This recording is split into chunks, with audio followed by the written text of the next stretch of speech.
In 1792, the United States Congress passed a law that would quietly shape the next 2 centuries of global finance.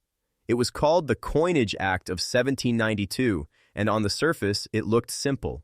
A law to create a national mint, define the value of coins, and give a young republic its own money. But beneath the surface, this act was far more than a bureaucratic measure. It was the founding blueprint for American money, a system built on silver, gold, and trust, and the moment the U.S. decided how wealth itself would be defined. Yet, over time, the core principles of this act were forgotten, twisted, or deliberately erased. What began as a promise of honest money turned into a machine of credit, inflation, and manipulation. Picture the scene. Philadelphia, 1792. The nation was barely a decade old. George Washington sat as the first president, and Alexander Hamilton, the brilliant, controversial Treasury Secretary, had a vision. He believed that for the United States to thrive, it needed not just independence in politics, but independence in money. At that time, America had no official currency. People used a chaotic mix of Spanish pesos, British pounds, Dutch guilders, and privately issued notes. Commerce was a mess. Prices changed from town to town. Trust in paper was low because the continental dollar, or used during the Revolution, had already collapsed. Not worth a continental was a phrase that literally came from that disaster, so Hamilton proposed a fix, a national system based on real metal, gold, and silver. The Coinage Act of 1792 established the U.S. Mint and declared that the dollar would be the unit of account. But what's fascinating is how it defined that dollar. It wasn't just a name. It was a precise weight of silver, 371.285 grains, or about 24 grams of pure silver. The law also defined the value of gold coins, fixing the ratio between gold and silver at 15:1. In other words, one gold dollar was worth 15 silver dollars. This biometallic system was intended to balance the economy between scarcity and flexibility. Gold would stabilize value, while silver ensured everyday liquidity for ordinary citizens. And here's where it gets interesting. The act went further than most people realize. It made counterfeiting or debasing the money supply punishable by death. That's right. In 1792, if you knowingly manipulated the money, you could be executed. That one clause tells you how seriously the founders viewed monetary honesty. To them, debasing the currency wasn't a technical issue. It was moral theft, stealing from every person who held the dollar. Hamilton's design for the mint was meticulous. The act called for specific officers, a director and a sir, a chief coiner, and an engraver, all sworn to uphold the purity of the metals. It even detailed how coins should look. One side with the word liberty and an image symbolizing freedom. The other side with an eagle, the emblem of the new republic. Every coin was supposed to remind citizens that money in America came from law, labor, and liberty, not from kings or private bankers. But while the act gave America its monetary foundation, it also planted a time bomb. The fixed gold-silver ratio of 15:1 looked reasonable in 1792, but the real market ratio fluctuated. By the early 1800s, gold became undervalued in U.S. law and silver coins began disappearing overseas. People naturally hoarded or exported the undervalued metal. An early example of Gresham's law, bad money drives out good. The very mechanism designed to ensure stability ended up creating shortages. Still, the symbolic power of the Coinage Act was immense. It marked the beginning of a uniquely American idea that money should serve the people, not the other way around. It was the law that gave birth to the word dollar as we know it. It defined value not in arbitrary paper, but in measurable reality, metal that could be held, tested, and trusted. And for decades, that system worked remarkably well. The dollar gained a reputation as one of the most honest currencies in the world.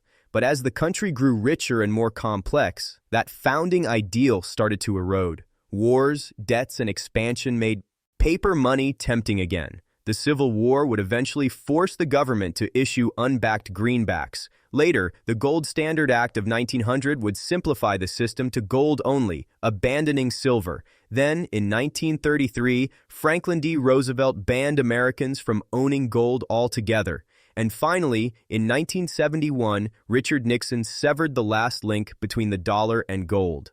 By that point, the coinage's original definition of money, honest, metallic, and finite, had been completely dismantled.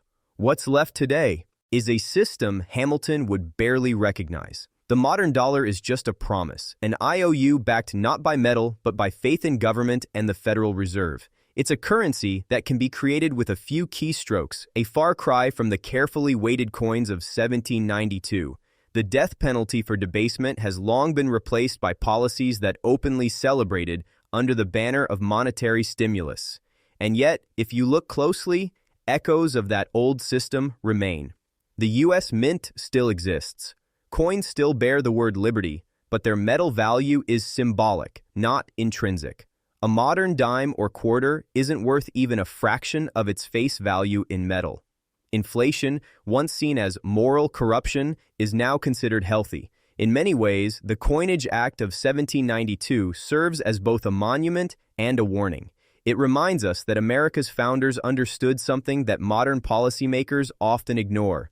Money is trust, and once that trust is broken, it cannot easily be repaired. But what if we were to measure the modern dollar against the original definition? A dollar defined as 24 grams of silver would today be worth around 20 to 25 real-world dollars, depending on silver prices. In other words, the currency has lost over 95% of its purchasing power since the founding era. Every inflation chart you've seen, every rise in prices, every shrinking paycheck is at its core the story of that loss of trust. The Coinage Act of 1792 was not just about minting coins. It was a declaration of economic sovereignty, an attempt to ensure that no king, banker, or bureaucrat could manipulate the lifeblood of commerce. It was the monetary equivalent of the Constitution, a framework to protect citizens from invisible theft. Today, as the U.S. faces mounting debt, runaway deficits, and an inflationary spiral, revisiting that forgotten law might not just be a history lesson. It might be a roadmap to rediscover what sound money truly means. As the 19th century unfolded, the American monetary system, born from the Coinage Act of 1792, began to face challenges its creators could never have anticipated. The U.S. was expanding westward. New states were joining the Union, and industrialization was reshaping how people worked, traded, and saved. Yet, beneath this surface of progress, the foundation of the money system, gold and silver, was being quietly tested. Every boom, every panic, and every bank run exposed the fragile balance between paper promises and metal reality. In 1834, the first major crack appeared. Congress changed the gold to silver ratio from 1:1 to roughly 161. On paper, it was a small adjustment meant to bring U.S. currency in line with global markets. In practice, it had enormous consequences. Overnight, gold became more valuable relative to silver. Silver coins began to vanish from circulation, melted down or shipped overseas while gold took their place. The U.S. effectively slipped from a biometallic standard to a de facto gold standard decades before it was official. What had been designed as a system of balance now leaned toward the interests of bankers and merchants who preferred gold portability and prestige over silver Q accessibility. By the 1850s, the contradictions in the system grew even clearer. The discovery of gold in California flooded markets with new supply, increasing inflation. The U.S. Mint churned out new gold coins, but the fixed legal ratios meant silver still didn't return to circulation. The result was a strange hybrid system, technically biometallic, but functionally not. When the Civil War erupted in 1861, the illusion of monetary stability collapsed entirely. The government, desperate to finance its armies, issued paper money, the infamous greenbacks. For the first time since 1792, American money was not backed by metal. The founding principle of honest money was suspended in the name of survival. The consequences were immediate and dramatic. Inflation soared. Prices doubled in some cities. Soldiers were paid in paper that lost value before they could spend it. Ordinary citizens watched their savings evaporate, and yet Wall Street speculators, those with access to gold or government contracts, grew richer. The divide between money owners and money users widened. The very moral line that the Coinage Act had tried to draw, protecting citizens from monetary corruption, was crossed. After the war, the U.S. faced a dilemma. Should it return to the gold and silver standards of the past or embrace the new flexibility of paper credit? The debate became ferocious. Farmers and laborers wanted soft money, more greenbacks to make. Credit easier and debts lighter. Bankers, creditors, and industrialists demanded a return to gold, hard money, to protect their wealth from inflation. It wasn't just an economic argument. It was a moral one, echoing the old Hamiltonian ideal that honest money was sacred. In 1873, Congress made a fateful decision, one that would later be known as the Crime of 73. Without much public debate, it quietly demonetized silver. The dollar was now officially tied only to gold. The law effectively ended the BA metallic dream that had begun in 1792. Overnight, millions of silver coins were rendered useless for currency. Prices of agricultural goods fell. Farmers were crushed under the weight of debts that became harder to pay back. A dollar defined by scarce gold meant that credit was tight and deflation ruled. The Coinage Act of 1792, which once aimed to serve the common citizen, had evolved into a tool serving those who controlled gold and, by extension, power. This shift didn't go unnoticed. The late 19th century became an era of intense populist anger over money. Movements like the Greenback Party and the Civil Rights emerged, demanding a return to battleism. Their slogan was simple: free silver. The famous Cross of Gold speech by William Jennings Bryan in 1896 captured the rage perfectly. "You shall not crucify mankind upon a cross of gold." Bryan's words were a direct challenge to the system that had abandoned the people's metal silver for the bankers' metal gold.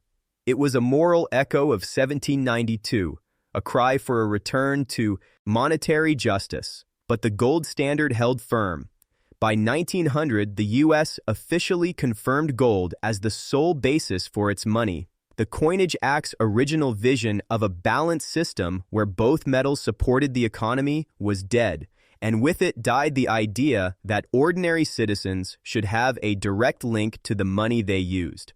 Now control shifted upward to banks, the Treasury, and eventually the Federal Reserve. The irony is painful. The founders created the Coinage Act to prevent financial manipulation.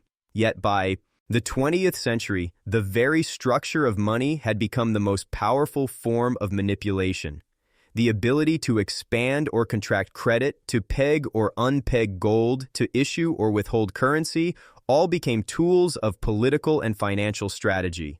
What began as a moral contract between government and citizen had turned into a game of leverage between institutions. Still, the symbols of 1792 lingered. Coins still bore the phrase, "In God we trust," Batman, added during the Civil War to signal faith during chaos. But that phrase, once about moral conviction, slowly became a paradox. Trust had been replaced by compulsion. You didn't hold a dollar because you trusted it would keep its value. You held it because you were required to. The law declared it legal tender, and that was enough. By the time the Federal Reserve was created in 1913, the transformation was complete. Money was no longer a fixed measure of value. It was a tool of policy, adjustable, expandable, and political. The Fed could create reserves with a pen stroke. Banks could lend 10 times their deposits. Credit replaced coinage as the true engine of the economy. The ideals of the Coinage Act, that money should be stable, measurable, and moral, were buried under the weight of modern finance. Yet, the historical irony is this: every modern debate about inflation, debt, and the dollar's decline traces back to that original act. The founders knew that honest money was the backbone of liberty. They understood that when you allow money to lose value, you erode the foundation of trust between citizens and their government.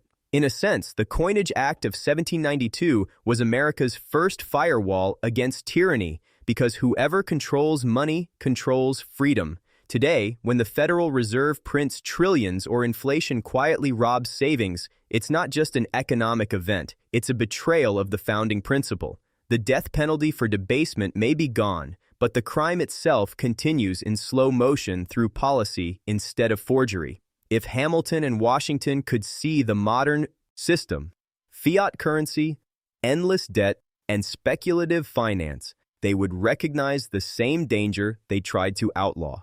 Money has been transformed from a tool of fairness into a tool of control, and that perhaps is the greatest forgotten truth of all. The Coinage Act wasn't just a law about coins, it was a declaration about power, who should hold it and who should be protected from it. By the early 20th century, America's relationship with money had changed so completely that the spirit of the 1792 Coinage Act seemed like a relic of a lost civilization. What had once been a tangible promise, a dollar measured in metal, was now a floating abstraction backed by confidence alone. The government and banking system had become the architects of that confidence. But it was a fragile architecture built on faith in the very institutions that had rewritten the rules. The Federal Reserve, created in 1913, was the ultimate symbol of that transformation. A central authority empowered to control credit, interest rates, and the money supply itself. In theory, it was designed to stabilize the economy. In practice, it gave a small group of unelected officials the power that the founders had once sworn no man should hold, the power to define the value of everyone's labor, savings, and wealth. The Great Depression would put the power to the test. When the stock market crashed in 1929, deflation swept across the country. Banks failed, savings vanished, and the gold standard, once a symbol of trust, became a straitjacket.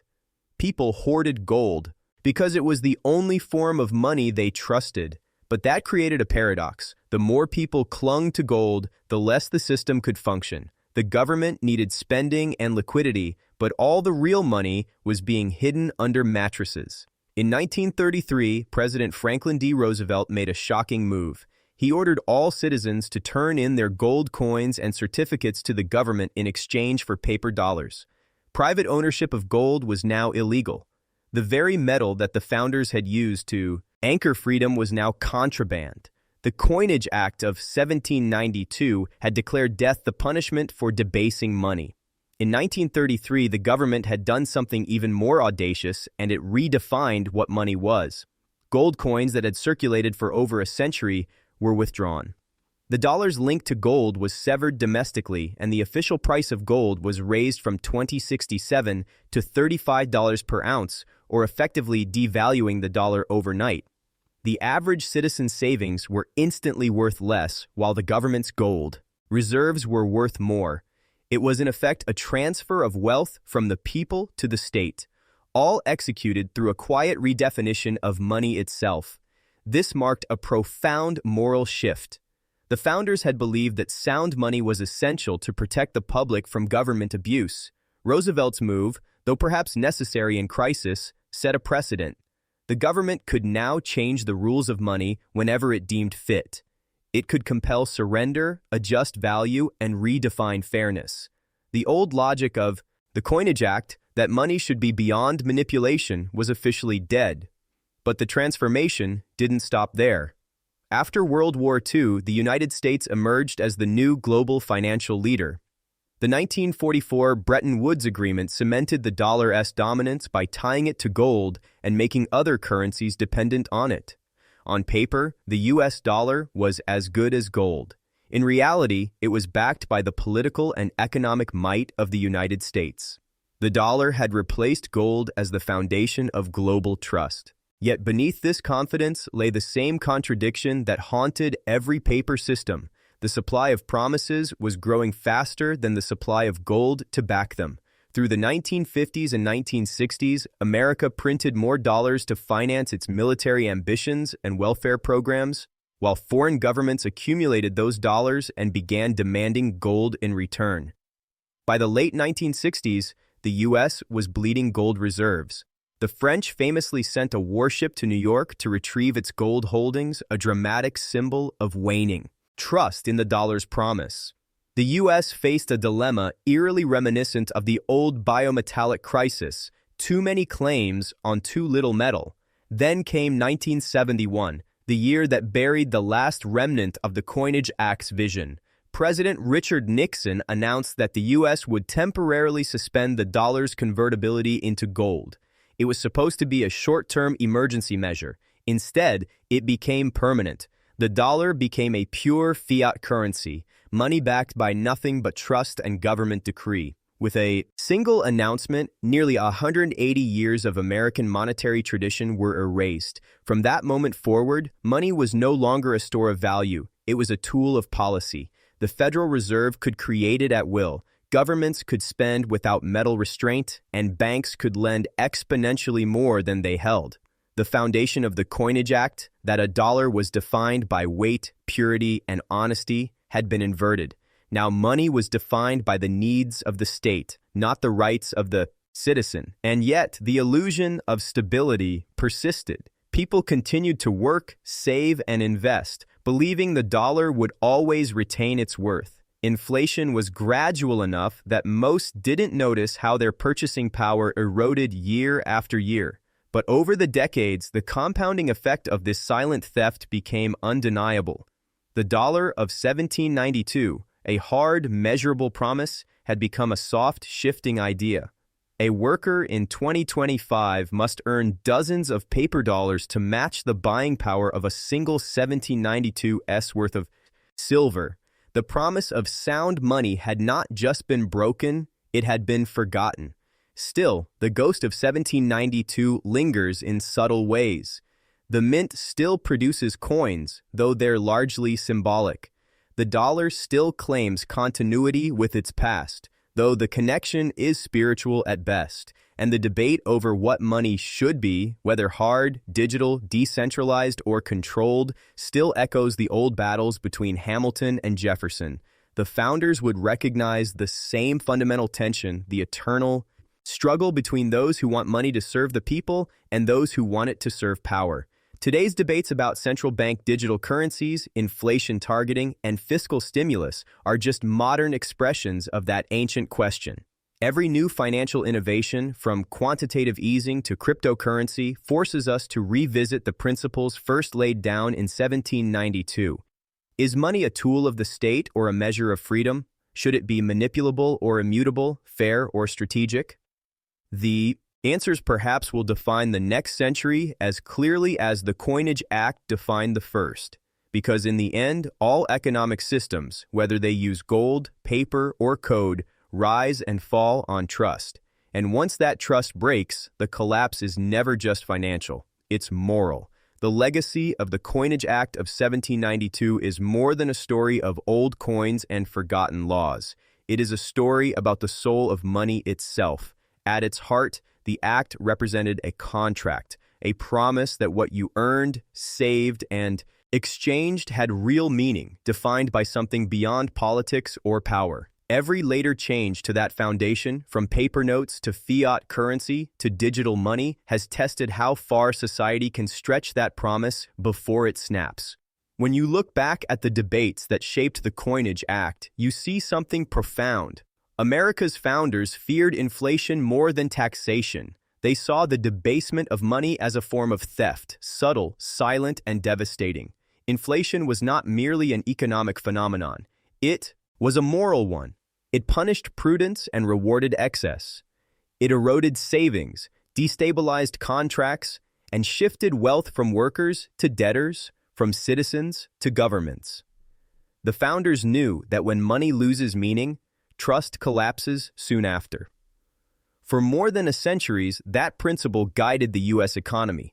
The gold and silver standard didn't just stabilize trade, it restrained power.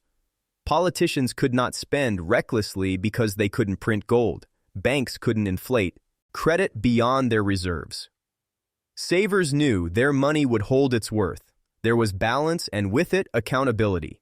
But the 20th century replaced that accountability with flexibility. The kind of flexibility that always benefits those closest to the source of money creation.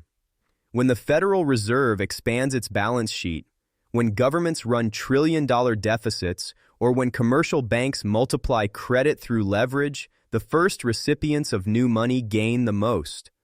Prices haven't yet adjusted, assets haven't yet inflated, and the real economy hasn't yet absorbed the shock. By the time that money trickles down to workers and savers, inflation has already eaten into their purchasing power. This dynamic, known as the Cantillon effect, is the modern version of coin debasement. In 1792, corrupt mentors could shave a coin's edge to pocket silver dust. In 2025, policymakers can expand the money supply and call it stimulus. The tools are more sophisticated, but the outcome is the same. Wealth moves upward and the value of savings falls. The victims don't even realize it's happening because it's hidden behind charts, jargon, and promises of stability. Now, we live in a world where money exists mostly as numbers on screens. Only a tiny fraction of the global money supply is physical. The rest is credit, data, and code. This digitization has made transactions faster, but it's also made control easier. Governments can freeze accounts, monitor flows, and create or destroy liquidity at will. Central banks are developing digital currencies that could, in theory, replace cash entirely. If that happens, money will no longer just represent value. It will represent permission. In such a system, every transaction could be monitored, approved, or denied. Spending limits could be programmed. Expiration dates could be set. Dissent could be punished financially without ever passing a law. And the oldest idea in economic liberty, that your money is your property, could vanish with a software update. This is why the forgotten lessons of the Coinage Act still matter. They remind us that money is not neutral. It shapes behavior, incentives, and power structures. When individuals control money, they are free. When institutions control money, individuals serve those institutions. The form of money determines the form of society. You can see this tension playing out across the world today. Nations that once mocked gold as obsolete are quietly buying tons of it. Central banks are diversifying away from dollars. Cryptocurrencies, though volatile, represent a grassroots demand for monetary independence. And ordinary people squeezed by inflation are asking fundamental questions. What gives money its value? Who benefits from its creation? And how much of my labor is real if the value of what I earn melts away every year? The truth is that monetary systems rarely collapse because people lose faith in numbers. They collapse because people lose faith in fairness. The 1792 system failed not because gold and silver were wrong, but because governments found them inconvenient. The fiat system that replaced it will fail for the same reason. Not because paper or digital money can't work, but because they invite abuse. Power, once unrestrained, always expands until it breaks the system that sustains it. That is the real warning hidden in the Coinage Act. It wasn't just about coins or currency definitions. It was a warning against hubris, against the belief that governments could redefine value without consequence.